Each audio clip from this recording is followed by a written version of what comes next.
What's the target this time? What's the target group? So that's always the same question, which is the most difficult. Actually, we're not thinking about like any specific group. What we have is, we have consoles that embed a certain number of unique specificities. So the 3D screen is one, but you also see the list of the other features that we do have embedded in consoles. And then what makes the console going somewhere is the content. And because from the very beginning we're able to have like a broad content. You know, we go from Nintendo's, which is really for girls, even for women, for young girls, and we go to the opposite side, like Resident Evil. So as far as we are concerned, the target is always the same: is as much as possible different kind of people with different kind of gaming experience. If we would say, oh, we want to go there and reach the core gamers or reach the kids, or it doesn't make sense for us.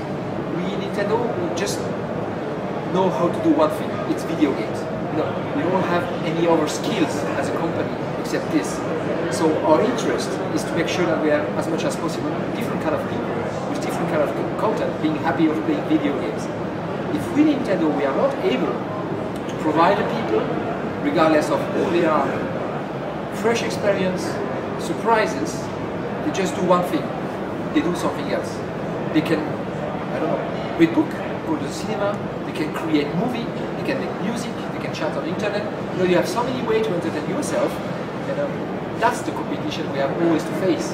And if we narrow down the one we want to talk to, basically it's going against our reason to be there, because the day you're not able to convince a specific target group to be with you, then you know what's going to happen. There's nothing else you can do. So Nintendo 3DS is no different from that. So from a kind of umbrella we have, which is Nintendo 3DS, which is a successor of the Nintendo DS, we have a lot of people that can listen to our message. And then, specifically, a lot of different target groups, there will be content that can address each of these people. But don't you think that now with the games that we show inside, that the target group is wider than before? My opinion is that until recently, your DS series was mostly until young people, not so for the hardcore gamer. But now I've seen games that are more for the hardcore game, like you know, Resident Evil, which is a splatter game, and Street Fighter, heavy titles that have a history in other gaming systems. So, are you going to do something different to target this kind of gamers that want to have these hardcore games, but they didn't think until now that Nintendo had a gaming system for them? Actually, And I wanted to add, yeah, so sorry, I wanted to add on my friend's question. Do you feel that you have alienated the hardcore gamers with the DS? Because when you compare the launch of the DS with the 3DS, we see much more hardcore games this time around. Do you feel that you need to take back those gamers? I think in here, there's nothing in contradiction with what I explained. When we say everyone, everyone includes core gamers. What's something maybe was not perceived, but on the Nintendo DS, we've also had Resident Evil. There was a lot of things that typically talk to core gamer. And actually, you know, I don't like this category of core gamer. We are all core gamer of something. Typically on the Nintendo DS, there's a category of games, like typical RPG games. We had a lot of this on the Nintendo DS. So it's different kind of the core gamers. Actually, maybe it's not different. Some of them, they like both, like the horror games or the shooting games that we are having there. So, you know, as long as you love the games, you can become a core gamers of anything. In here, it's true that the lineup from the beginning, and that's the difference. From the beginning, we get the support, and each of the publishers, they came and give us the support of developing and providing on our platform at the launch environment. They are providing us their biggest franchise with a very new way to implement how their precious game, like Resident Evil is, like Horror is, how their precious game for their company, for their developer is. They will use the Nintendo 3DS as a tool that we have shaped to really enhance further their own game. So I think in general also there's another thing which is maybe slightly different country by country, and in particular because of one thing which I'm very honest with, that is in the country where you have localized game, more localized game, it's more easy for us to talk to any kind of audience. And it's true, like in a country where the games are not localized, or few games only localized, the profile of the people that play the games is still pretty much like core gamers oriented. They couldn't expand. But maybe to describe it better, like average age of the Nintendo DS, if you combine all Europe, so including Greece, but all Europe, the average age of the Nintendo DS owner is 27-year-old. And doesn't mean like we have a lot of old people. What we have is basically we have a lot of people in each of the category. And the more we go, and that's regardless of the platform, regardless of localized or not, the more we go, the video game is out of the concept, oh, it's male between 12 or between 7 and 18. So video game is something that you do in family, something that you do if you're 50 years old, is something that you do on your own with your friends. There's so many ways to entertain yourself with video games, and that's what we really try to promote and enhance within all people's mind. Is, you know, video games is a unique way to entertain yourself. Why don't you try? Why don't you enjoy? What would you change in 3DS if you had more time? Or is there anything you do not like at this gadget? No, at the moment, you know, there's one thing which is also very much into the Nintendo way of working is when we put something on the market, whether it's a console, whether it's a game, it means it's ready. And of course, typically for a console, we can create new version like we did on the DS. But the core things that we would like to have out, means the concept that we have thought as a developer, as a game developer, you know, it's already there. And on the video game side, it's also well known that sometimes we are late on some big times. But it's not a matter of, oh, we are not able to plan, we don't have priority. It's a matter of like, okay, is the game as I wanted it to be? Miyamoto-san, the team, all the developers, they work in the same way. And then they come up and they say, we are sorry, we are not yet satisfied. The game doesn't match yet what I wanted to do with it, so I need more time. We say, great.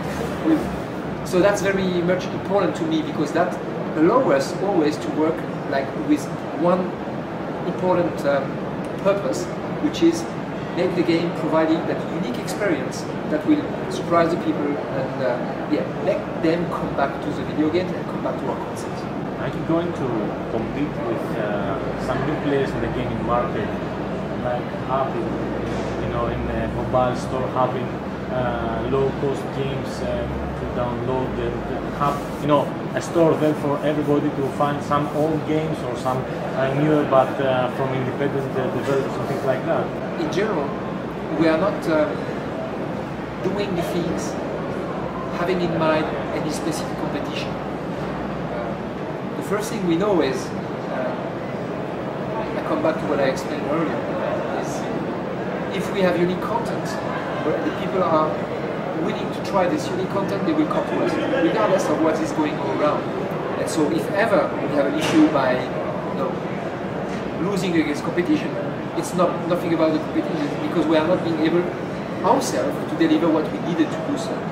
And also on the market, we know that there's no link between any sales on mobile gaming and the video games market sales. It's unrelated, it's complementary. It's not because you purchase mobile gaming that you are spending less money on the console side. It's not correlated. And so basically, I personally always take it as a positive. You know, the more people start to have gaming experience, it's on the mobile, it's on the free flash game on the PC, at least they put a step in the video game. And then, because that's our purpose, if we are able to tell them, oh, that's video game you like, we have a unique proposal for you, one day you will come with us. And actually also, a lot of gamers, they just want this unique experience, so they will do one day this, they will do one day there. Most important thing is, as we are only a gaming video company, we need to have people playing video games. That's the most important. do you have some specific guides that you give to the third-party developers when they design their games about the 3D screen, or they decide whatever they want, how they implement it? They receive all the technical spec, of course, so you have a frame of development, but then how they invent or reinvent the way we provide them the tools is really up to them. It's really, and that's basically also how each of them can really make his own game or his own view of how his game should be, can be implemented on our console. So there's a lot of opportunity, and I'm sure they will find things that we have not thought of. So great. Can you keep a certain level of the 3D implementation of all games? Because in the booth we saw some games that had a really good 3D experience, and some other wasn't so good. The thing is, like, at the end of the day, that's no difference whoever is doing it. At the end of the day, it's the users that tells you it's a good game, it's a bad game. A good game, you will sell. A bad game will not sell. Nothing different from any console, any kind of history. Always the same things. And so at the end of the day, like, the interest of everyone is to sell good games, so they will always try to make a good game. And that's normal, and there's nothing different to my understanding from what has been always existing in the past, regardless of the console. Any comments on the pricing of the 3DS and of the software? So the first thing is, on a European level, we are always very clear that it's the retailer that sets the price. So actually, I know that we have set out our price to the retailer, and they did not do it setting their own price, so I don't even know at which price is being set up here. The console itself is embedding its own technology. I think, basically, it's worthy the price that's going to be in the market. And on the software side, we have not yet finalized neither the day one launch lineup and neither the price catalog that we are preparing for the retailers. So it's something which is not yet defined. So actually we have communicated very clearly about that. So our statement is the following. Our approach is we understand that the kids below 6, their eyes are still under development. So with having that in mind, what we said is we use the most safe approach as far as possible on the market, and we decided to really clearly state that we do not recommend for the kids below 6 to use the hardware in 3D. We really believe the Nintendo 3DS is for everyone, and for that reason also, with the parental control, you can lock the 3D in 2D. Are you planning to launch some movies, 3D movies on the shelves of the shops? Yeah, actually, we don't have detail yet, but we think that having a 3D screen really enables us to go in the direction of providing 3D content. So everything is still work in progress. I have a question about localizing some games. Are you planning in doing localized versions of some specific games, like Nintendo's, for example? For us, localization, people often refer to cost issue. Actually, cost issue is partially a reason. There's another reason. Maybe internal to Nintendo is the resources. I tried to explain quickly, but at Nintendo, the team that is in charge of developing the game is also the team that will implement the localized version. That means Miyamoto-san's team will do the game, they will not stop and finish the game when they have the master in Japanese or in English ready. Then other kind of publisher, some of them they will provide that tool, like the source code, will give it to other studio or even department, and they will care about localization. In here, to keep the consistency for the gameplay experience and the quality approach, it's the same team that does everything. So it's more about also human resources. So as of now, we have not solved yet this issue. We try to expand as far as possible. But it's something that's ongoing. We know we should be able to do that one day, but we avoid to commit saying, oh yes, we're going to take care, don't worry. No, it's something which, based on the way we are approaching the development of the software and the way the team, the developer who is in charge is really fully responsible of it, that has the benefit of maintain the consistency, the quality, and the specific way of Nintendo to develop software. And there's the consequences. It doesn't give us sometimes enough flexibility to be able to expand the number of languages we have to deal with.